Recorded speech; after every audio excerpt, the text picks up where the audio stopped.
Hello friends, good evening.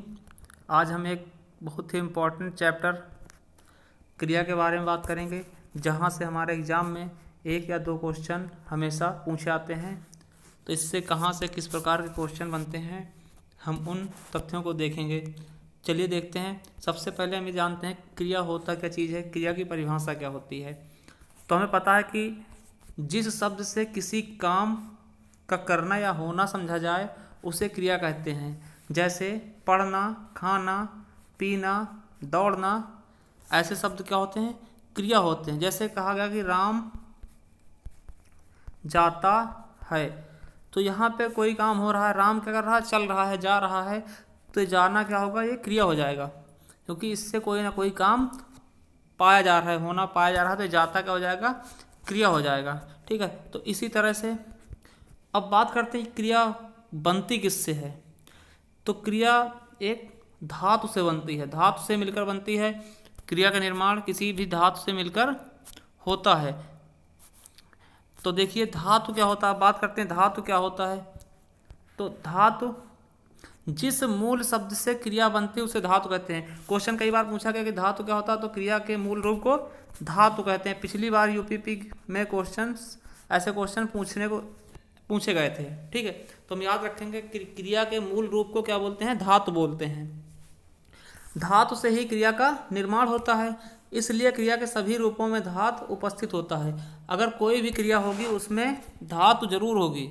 चलिए देखते हैं किस प्रकार से। जैसे दौड़ना क्या है, दौड़ना एक क्रिया है। तो दौड़ना दो शब्दों से मिलकर बना है, दौड़ प्लस ना से। तो इसमें दौड़ क्या है, दौड़ क्या है, धातु।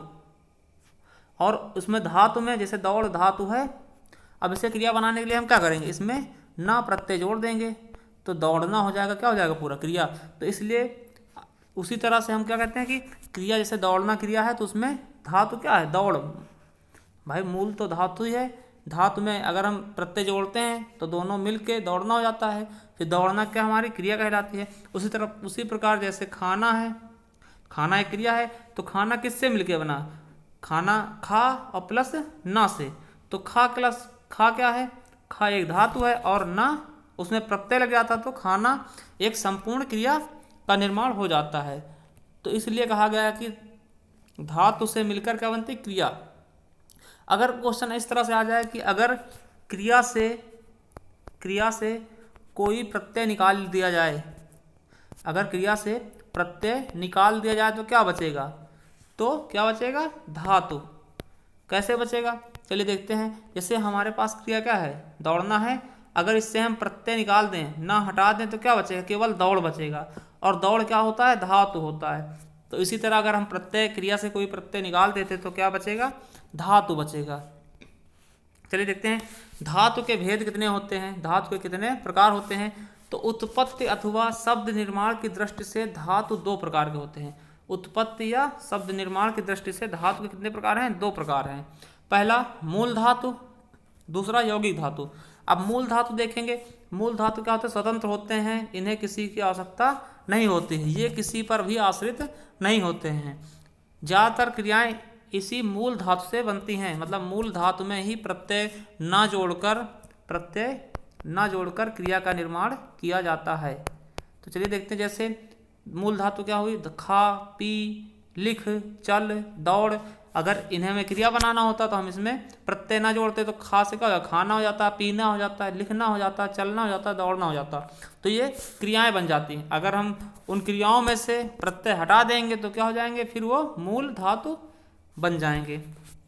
ठीक है। तो अगला देखते हैं यौगिक धातु। यौगिक धातु क्या होते हैं, ये धातु स्वतंत्र नहीं होते, ये किसी प्रत्यय के योग से बनते हैं, ये किसी प्रत्यय के योग से बनते हैं, ये स्वतंत्र नहीं होते, ये अलग नहीं होते ना। कहने का मतलब यह है इनको बनाने के लिए हमें प्रत्यय की आवश्यकता पड़ेगी। चलिए देखते हैं। जैसे चलना से चला, पढ़ना से पढ़ा, खाना से खिला, देखना से दिखा, ये क्या हैं, यौगिक धातु हैं। ये सब क्या हैं, चारों यौगिक धातु हैं। चला, खिला, पढ़ा, दिखा, ये सब क्या हैं, यौगिक धातु हैं। चलिए आगे देखते हैं। अब यहाँ से इम्पॉर्टेंट चैप्टर हमारा स्टार्ट होता है, जहाँ से क्वेश्चन पूछे आते हैं। अब देखते हैं यौगिक धातु की रचना। यौगिक धातु की रचना तीन प्रकार से की जाती है। कितने प्रकार से, तीन प्रकार से। किस किस तरह से देखते हैं। कि जिस तरह पहला होता है नाम धातु के तरीके से, तो नाम धातु क्या होता है, संज्ञा या विशेषण से बनने वाली धातु को नाम धातु कहा जाता है। चाहे संज्ञा हो या विशेषण हो, उनसे कोई धातु बनेगी तो उसे हम क्या बोलेंगे, नाम धातु। जैसे गाली, गाली से क्या बना, गरियाना। लात है, लात क्या है, संज्ञा है, लात से लतियाना हो गया। गरम क्या है भाई, गरम क्या है, विशेषण है, गरम पानी। तो गरम से हमने नाम धातु क्या बनाया, गरमाना। चिकना से, चिकना भी क्या है, विशेषण है, चिकना से चिकनाना। उसी प्रकार ठंडा से क्या बनेगा, ठंडाना। भाई ये क्या है, ये संज्ञा है, लात क्या है, संज्ञा है, तो संज्ञा से इसमें आना जोड़ के लतियाना हो गया, चिकनाना हो गया और ठंडाना हो गया, गरमाना हो गया। ये क्या है, सब नाम धातु हो गए। तो ये क्वेश्चन पूछे आते हैं कि लतियाना क्या है, तो लतियाना क्या हो जाएगा, नाम धातु हो जाएगा। नेक्स्ट देखते हैं प्रणयार्थक क्रिया धातु। बहुत ही इंपॉर्टेंट चैप्टर है ये, और ये प्रणयार्थक क्रिया धातु जो होती है ये बहुत ही इंपॉर्टेंट है, इसे हम याद रखेंगे क्योंकि पिछली बार यूपीपी में हर पेपर में एक न एक क्रिया, प्रणयार्थक क्रिया के बारे में पूछा गया था, मतलब एक क्वेश्चन पूछा गया था। तो याद रखेंगे प्रणयार्थक क्रिया क्या होती हैं। पहले इसके बारे में जानेंगे कि प्रणयार्थक क्रियाएं अकर्मक व सकर्मक दोनों क्रियाओं से बनती हैं।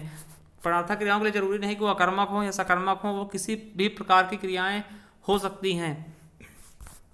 देखते हैं इसकी परिभाषा क्या होगी। तो देखते हैं कि जिस क्रिया से यह पता चले कि कर्ता स्वयं कार्य न करके किसी दूसरे को कार्य करने के लिए प्रेरित करता है। जैसे प्रेरणा मतलब किसी को ज्ञान देना, प्रेरणा मतलब क्या होता है, किसी को ज्ञान देना, खुद ना करके किसी दूसरे से कराना, वही चीज़ है कि जहाँ कर्ता स्वयं काम ना करके किसी दूसरे को काम करने के लिए प्रेरित करे, वो क्या होगा, प्रेरणार्थक क्रिया होगी। अब बात करते हैं, यहाँ से बहुत सारे क्वेश्चन आते हैं कि प्रथम प्रेरणार्थक, द्वितीय प्रेरणार्थक। तो वो चीज़ हम याद रखेंगे कि मूल क्रिया में जब आना या लाना जोड़ा जाता है, मूल क्रिया में आना या लाना जोड़ा जाएगा तो प्रथम प्रेरणार्थक बन जाएगी, प्रथम प्रेरणार्थक बनेगी। अगर मूल क्रिया में हम वाना जोड़ते हैं तो द्वितीय प्रेरणार्थक क्रिया बनेगी। तो ये क्वेश्चन बहुत बार पूछे गए यहाँ से पिछले यूपीपी में, तो यहाँ से हम ध्यान रखेंगे। चलिए देखते हैं कि किस प्रकार से प्रथम और द्वितीय प्रेरणार्थक क्रियाएं बनती हैं। देखिए जैसे हमारी मूल क्रिया क्या है, दौड़ना, दौड़ना मूल क्रिया है। अब इसका प्रथम प्रेरणार्थक कैसे बनाएंगे, हमने बताया था आना या लाना जोड़ के। तो दौड़ना का दौड़ाना, हम आना जोड़ेंगे इसमें तो क्या हो जाएगा, दौड़ाना हो जाएगा। प्रथम प्रेरणार्थक क्या होगा, दौड़ाना हो गया। और द्वितीय में क्या होगा, वाना जोड़ेंगे, द्वितीय में वाना जोड़ के हम बनाएंगे तो दौड़ना क्या, दौड़वाना, द्वितीय हो जाएगा दौड़वाना। अगर क्वेश्चन आता है कि दौड़ना का द्वितीय प्रेरणार्थक क्या होगा, तो दौड़वाना हो जाएगा, ना कि दौड़ाना, ये क्या होगा, प्रथम प्रेरणार्थक। उसी तरह से सोना का क्या होगा, अब सोना में आना तो जुड़ेगा नहीं, लाना जुड़ जाएगा, फिर इसमें सोना में आना जुड़ेगा, सुनाना, सुनाना तो गलत होगा ना, तो सुलाना हो जाएगा, सोना का लाना जोड़ देंगे सुलाना हो जाएगा। और फिर द्वितीय क्या होगा, सुलवाना। उसी तरह पढ़ना का क्या होगा, पढ़ाना हो जाएगा, किसी से पढ़ाना। और पढ़वाना किसी दूसरे से पढ़वाना, मतलब प्रेरणा दी जा रही है ना, खुद ना करके, खुद ना पढ़ा के दूसरे से पढ़वाया जा रहा है। उसी तरह हंसना का हंसाना, हंसवाना। काटना का कटाना या कटवाना। इस तरह से इसके प्रथम प्रेरणार्थक में क्या जोड़ते हैं, आना या लाना जोड़कर, और द्वितीय में वाना जोड़कर। अगर क्वेश्चन आ जाए कि दौड़ना, भागना, गिराना और चलना में कौन सा प्रेरणार्थक क्रिया है, तो हम देखते दौड़ना होगा नहीं, क्योंकि दौड़ना क्या है, मूल क्रिया है। भागना भी मूल क्रिया है, चलना भी मूल क्रिया है, मगर गिराना मूल क्रिया नहीं है, इसमें आना जुड़ा हुआ है, तो ये क्या हो जाएगा, प्रथम प्रेरणार्थक। तो यही हमारा ऑप्शन सही हो जाएगा। ठीक है, चलिए अब आगे देखते हैं यौगिक क्रिया। तीसरी प्रकार से धातु का निर्माण क्या है, यौगिक क्रिया द्वारा।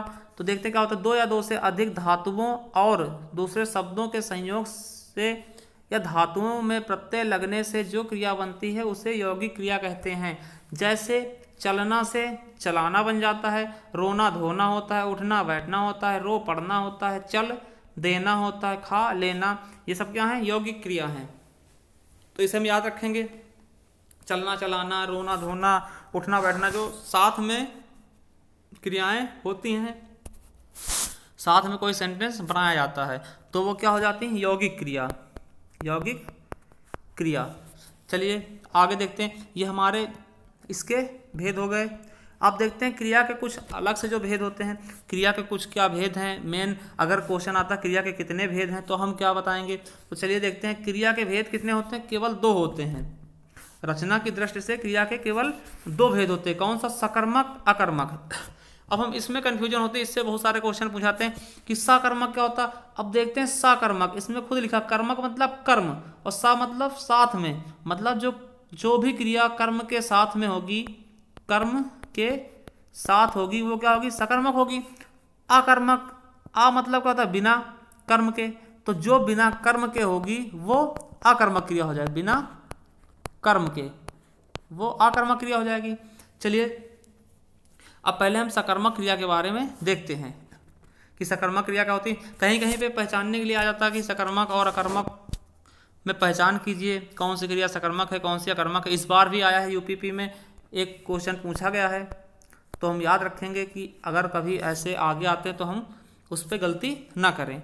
चलिए देखते हैं। जिस क्रिया के व्यापार का फल कर्म पर पड़ता है उसे सकर्मक कहते हैं। अब हमें यहाँ पता होगा कि अगर कोई क्रिया का फल जो है कर्म पर पड़ेगा तो क्या होगी? सकर्मक होगी कर्म के साथ। जैसे चलिए देखते हैं। राम दिल्ली जा रहा है, बालिका निबंध लिख रही है, सीता गीत गा रही है, राम फल खा रहा है, घोड़ा सड़क पर दौड़ रहे हैं। घोड़ा सड़क पर दौड़ रहे हैं। तो हम देखते हैं कि जा रहा है तो कहाँ जा रहा है? दिल्ली जा रहा है। लिख रहा है, क्या लिख रही है? निबंध लिख रही है। गा रही है, क्या गा रही है? गीत। खाता, क्या खा रहा है? फल खा रहा है। दौड़ रहे हैं, कहाँ? सड़क पर। तो ये सब चीज़ें क्या हैं? सकर्मक हैं। अगर नहीं समझ में आ रहा तो हम क्या करेंगे? कोई भी हमारा एक सेंटेंस होगा, अधिकतर उसको पहचानने के लिए कि सकर्मक है या फिर अकर्मक है, तो हम क्या करेंगे? उससे 2 क्वेश्चन करेंगे, कौन और क्या। तो हम बात करते हैं कि जैसे पहला लेते हैं, कौन जा रहा है दिल्ली। कौन जा रहा? तो राम जा रहा है। कहाँ जा रहा? तो दिल्ली जा रहा है। ठीक, तो हमारा ये दोनों आंसर मिल गए। तो इसका मतलब क्या हो जाएगा? सकर्मक हो जाएगा। नेक्स्ट देखते हैं, अगले में पूछते हैं। अब बालिका निबंध लिख रही है, कौन लिख रही है? तो आंसर मिला हमें क्या? बालिका। ठीक, क्या लिख रही है? तो निबंध। तो ये भी हमारा क्या हो जाएगा? सकर्मक हो जाएगा। नेक्स्ट वाला देखते हैं, अगला देखते हैं। सीता गीत गा रही है, तो कौन गीत गा रही है? तो क्या आंसर मिलेगा आपको? सीता। फिर बात करें, क्या गा रही है? तो गीत गा रही है, ये भी सकर्मक हो जाएगा। अगला देखते हैं, राम फल खाता है, तो कौन फल खाता है? तो आंसर क्या मिलेगा? राम फल खाता है। और क्या खाता है? तो फल खाता है, ये भी सही हो जाएगा, ये भी सकर्मक हो जाएगा। नेक्स्ट देखते हैं कि घोड़ा सड़क पर दौड़ रहे हैं, तो कौन दौड़ रहे हैं? तो क्या आंसर मिलेगा? घोड़ा दौड़ रहे हैं। कहाँ दौड़ रहे हैं या क्या दौड़ रहे हैं? तो सड़क पर दौड़ रहे हैं। कहाँ या क्या करके हम क्वेश्चन करेंगे। अगर दोनों आंसर हमारे सेटिस्फाई हो जाएंगे तो ये क्रिया क्या हो जाएगी? सकर्मक हो जाएगी। चलिए देखते हैं अकर्मक कैसे होते हैं। अकर्मक क्रिया के साथ कर्म नहीं होता है तथा उसका फल कर्ता पर पड़ता है। इसमें कर्म नहीं होगा, कोई कर्म नहीं होगा। जैसे सीता रोती है, अगर उसी तरह हम देखते हैं कि कौन रोती है, क्यों रोती है, कौन क्यों क्या हम क्वेश्चन करेंगे। अब कौन रोती है तो कौन को चलो ठीक है, मिल गया ऑप्शंस कि हाँ सीता रोती है, मगर क्यों रोती है ये हमें पता नहीं चल रहा, तो यहाँ पे हमारा आंसर सेटिस्फाई नहीं हुआ, इसलिए क्या हो जाएगा? अकर्मक हो जाएगा। उसी तरह हम देखते हैं कौन हंसता है, तो आंसर मिला राम। क्यों हंसता है, तो हमें इसका आंसर नहीं मिल रहा, तो इसका मतलब क्या हो जाएगी? अकर्मक हो जाएगी। उसी तरह वो दौड़ता है, कौन दौड़ता है? तो वो दौड़ता है। क्यों दौड़ता है नहीं पता, ये भी अकर्मक हो जाएगा। वह जाता है, कौन जाता है? वह जाता है। कहाँ जाता है? ये पता नहीं।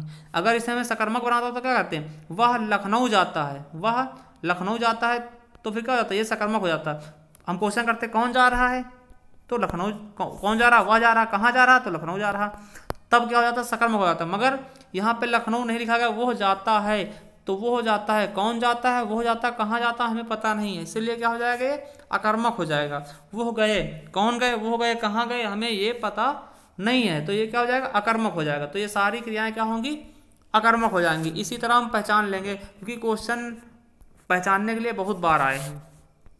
चलिए देखते हैं क्रिया के कुछ अन्य भेद होते हैं, उनको देखेंगे। पहला सहायक क्रिया। सहायक क्रिया क्या होते हैं, ये किसी भी शब्द को स्पष्ट करने में, पूर्ण करने में सहायता प्रदान करते हैं। चलिए देखते हैं, सहायक क्रिया मुख्य क्रिया के साथ प्रयुक्त होकर अर्थ को स्पष्ट एवं पूर्ण करने में सहायता प्रदान करते हैं। जैसे मैं घर जाता हूँ, मैं घर जाता हूँ, तो इसमें सहायक क्रिया क्या है, हूँ, केवल हूँ। भाई जैसे हम करते हैं आई एम गोइंग, मैं घर जा रहा हूँ, तो इसमें क्या होता है सहायक क्रिया, अगर इंग्लिश में हेल्पिंग वर्ब बोलते हैं तो एम हो जाता है, तो उसी तरह इसमें भी हूँ हो जाएगा। हूँ केवल क्या होगा, सहायक क्रिया, और मुख्य क्रिया क्या होगी, जाता, तभी तो ये मुख्य क्रिया के साथ जुड़ के पूरा अर्थ स्पष्ट कर रही है। इसी तरह देखते वह जा रहा था, तो इसमें जा रहा था, जा क्या हो जाएगा, मुख्य क्रिया हो जाएगी, रहा था क्या हो जाएगा, सहायक क्रिया।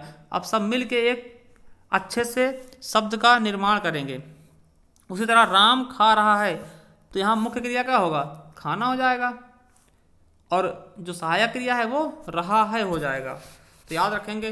नेक्स्ट देखते हैं पूर्वकालिक क्रिया, बहुत ही इंपॉर्टेंट, इस बार भी यूपीपी में इससे क्वेश्चन पूछे गए हैं। हर शिफ्ट में इससे एक क्वेश्चन जरूर पूछा गया। चलिए देखते हैं इसके बारे में, बहुत ही आसान है। जब कर्ता, पूर्वकालिक मतलब क्या होगा, पहले हुई, पहले काल में हुई क्रिया पूर्वकालिक क्रिया हो जाएगी। जैसा कि इसको देख के हमें समझ में आ रहा कि पूर्व वाली क्रिया पूर्वकालिक होगी। चलिए देखते हैं, जब कर्ता एक क्रिया को समाप्त कर दूसरी क्रिया करना प्रारंभ करता है, तब पहले वाली क्रिया पूर्वकालिक क्रिया हो जाती है। जैसे कोई काम कर रहे हो आप, वो काम कंप्लीट कर लो, फिर उसके बाद दूसरी क्रिया करने लगो, दूसरा कोई काम करने लगो, तो वो पहले वाली क्रिया क्या हो जाएगी, पूर्वकालिक हो जाएगी। जैसे हम खाना खा ले, पहले खाना खा के फिर सोने चले जाएं, तो खाना खा कर हमने खाना खा लिया पूरा, उसके बाद सोने जा रहे हैं, तो खाना खाना क्या हुआ हमारा, पूर्वकालिक हो गया। अगर इसको नहीं समझ में आ रहा तो इसका केवल एक ये ट्रिक है, ये सिंपल से पहचान है, इसको याद करेंगे। जिस क्रिया के साथ अगर कर लगा होगा कहीं पे भी, तो वो 110% क्या होगी, पूर्वकालिक क्रिया। अगर कहीं पर भी किसी भी क्रिया के साथ में कर लगा होगा तो वो पूर्वकालिक क्रिया होगी। चलिए देखते हैं, जैसे श्याम भोजन करके स्कूल गया। अब देखो यहाँ पे भोजन के साथ में कर लगा है, तो हमने बताया था कर लगा होगा तो पूर्वकालिक होगा। इसी तरह नेक्स्ट देखते हैं, उठकर, इसमें भी कर लगा है, देख कर, ये भी कर लगा है, गृह कार्य कर के, इसमें भी कर लगा है, तो ये सब क्या हो जाएंगे, 110% पूर्वकालिक क्रिया हो जाएंगे। चलिए देखते हैं किस तरह से। जैसे राम भोजन करके स्कूल गया। अब देखो राम ने पहला काम क्या कर लिया, भोजन कर चुका है, एक काम कर लिया, अब दूसरा काम करने लगा, स्कूल गया, तो पहले वाली क्रिया क्या हो जाएगी, ये वाली क्रिया क्या हो जाएगी, पूर्वकालिक हो जाएगी, क्योंकि इसके साथ में कर लगा हुआ है। दूसरा देखते हैं, राम उठकर बैठ गया। अब देखो राम उठकर बैठ गया, तो यहाँ पे क्या होगा, उठकर, पहले उठ चुका है वो, फिर बैठा है, मतलब एक क्रिया पहले वो समाप्त कर चुका है, पूर्वकालिक क्रिया को समाप्त कर चुका है, दूसरी क्रिया करने लगा है। चलिए अगला देखते हैं, सीता देख कर लिखती है। तो सीता पहले क्या करती, पहले देखती है, पहले एक क्रिया क्या करती है, देखती है, उसके बाद वो लिखती है, तो पहले वाली क्रिया देखना क्या होगा उसका, पूर्वकालिक। अगला देखते हैं, ये क्वेश्चन आया हुआ है इस बार यूपीपी में, यूपीपी 19 में, 2019 में, और ये भी यूपीपी 2019 में पूछा गया है, लेटेस्ट क्वेश्चन। जैसे बच्चे गृह कार्य करके खेलने लगे, कहने मतलब क्या है, बच्चों ने पहले एक काम कर लिया, गृह कार्य कर लिया, फिर उसके बाद खेलने लगे हैं। तो सिंपल सा इसका फार्मूला यही है, अगर किसी क्रिया के साथ में किसी सेंटेंस में कर लग जाए तो वो हमारा पूर्वकालिक क्रिया होगा, बस यही हम याद रखेंगे। चलिए आगे देखते हैं, नाम बोधक क्रिया। जिस तरह नाम धातु होती थी उसी तरह नाम बोधक क्रिया भी है, जो कि संज्ञा अथवा विशेषण के साथ क्रिया जोड़ने से नाम बोधक क्रिया बनती है। जैसे देखते हैं कि जैसे संज्ञा पहले देखते हैं, फिर उसके बाद विशेषण देखेंगे। अगर संज्ञा के साथ में कोई क्रिया जुड़ती है तो नाम बोधक क्रिया बन जाएगी। जैसे लाठी क्या है, संज्ञा है, अगर इसके साथ में हम मारना जोड़ दें, मारना क्या है, क्रिया है, भाई लाठी संज्ञा है हमारा, मारना क्रिया है, तो अब ये दोनों मिलकर एक धातु मतलब एक अलग सी क्रिया बनाएंगे जिसे हम क्या बोलेंगे, नाम बोधक क्रिया। वो क्या होगी, लाठी मारना, लाठी प्लस मारना बराबर लाठी मारना, तो ये क्या हो जाएगा, नाम बोधक क्रिया। अगला देखते हैं खून और खौलना।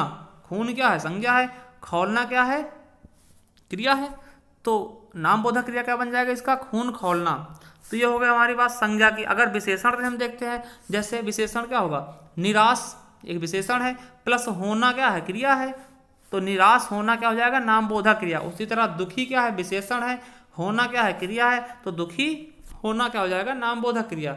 उसी तरह पीला विशेषण है, उसके साथ में अगर क्रिया हम पढ़ना जोड़ देते हैं तो पीला पढ़ना क्या हो जाएगा, पूरा नाम बोधक क्रिया हो जाएगा।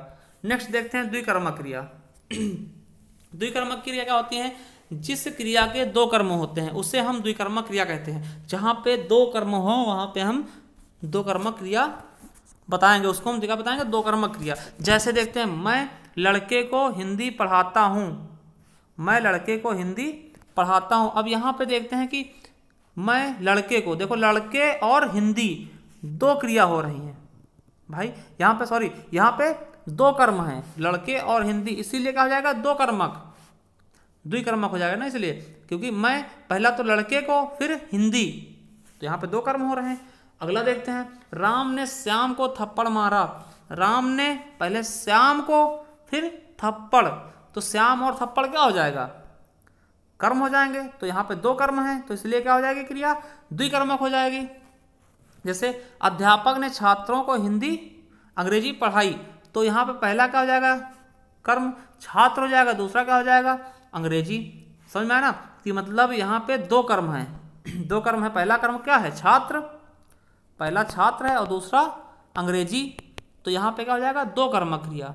चलिए अगला देखते हैं संयुक्त क्रिया। इससे भी एक क्वेश्चन इस बार पूछा गया, तो इसे हम याद रखेंगे, बहुत इंपॉर्टेंट है ये। इस बार भी यूपीपी 2019 में जो भी पेपर हुए हैं उसमें इससे क्वेश्चन आया है। देखो संयुक्त मतलब क्या होता है, किसी चीज़ से जुड़ना।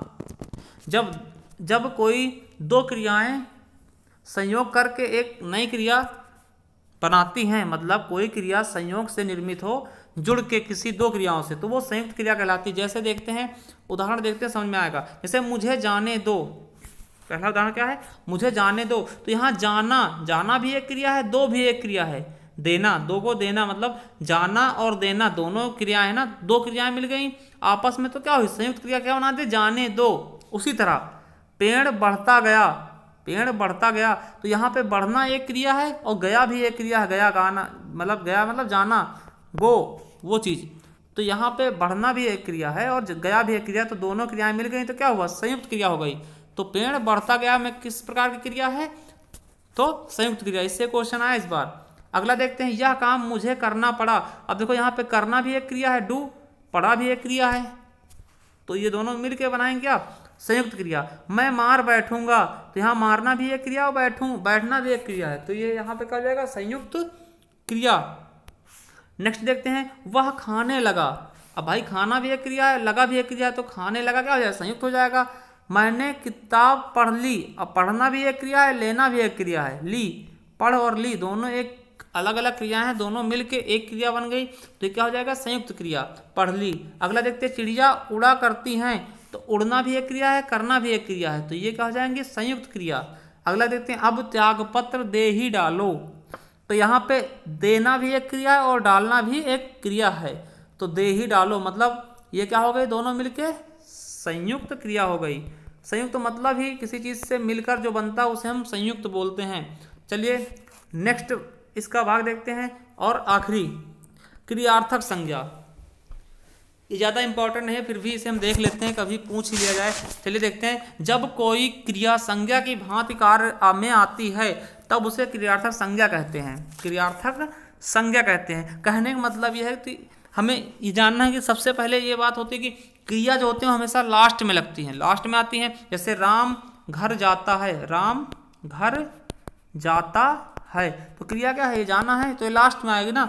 अगर ये लास्ट में ना आके पहले या बीच में आती है और ये संज्ञा की तरह प्रयोग में लाई जाती है, तो क्या हो जाएगा, ये क्रियार्थक संज्ञा हो जाएगी। जैसे टहलना स्वास्थ्य के लिए लाभदायक है। अब हम देखते हैं टहलना क्या है, ये तो एक क्रिया है ना, वॉकिंग, वॉकिंग क्रिया, टहलना क्या है, क्रिया है एक। मगर यहाँ पे किस तरह संज्ञा की तरह प्रयोग हो रहा है, इसी पे सारा बल दिया जा रहा है, टहलना स्वास्थ्य के लिए लाभदायक है। तो ये क्या हुआ, क्रियार्थक संज्ञा हो गई। अगला देखते हैं, पीना स्वास्थ्य के लिए हानिकारक है। पीना मतलब क्या, पानी पीना नहीं, गलत है, दारू पीना। तो वही पीना क्या हो रहा है, यहाँ पे संज्ञा की तरह प्रयोग में लाया जा रहा है कि पीना स्वास्थ्य के लिए हानिकारक है, तो इसलिए पीना क्या हो जाएगा, क्रियार्थक संज्ञा इसमें हो जाएगा। जैसे देश के लिए मरना कीर्तिदायक है, अब यहाँ पे मरना क्या हुआ, संज्ञा की तरह प्रयोग किया जा रहा, तो क्या हो जाएगा ये आपका, ये हो जाएगा क्रियार्थक संज्ञा, क्रियार्थक संज्ञा। तो आई होप आप लोगों को ये वीडियो पसंद आई होगी। अगर आपको पसंद आती तो प्लीज़ सब्सक्राइब ज़रूर करें और बेल आइकन ज़रूर प्रेस करें। अगर कोई सुझाव देना है तो हमें कमेंट करके बता सकते हैं। धन्यवाद।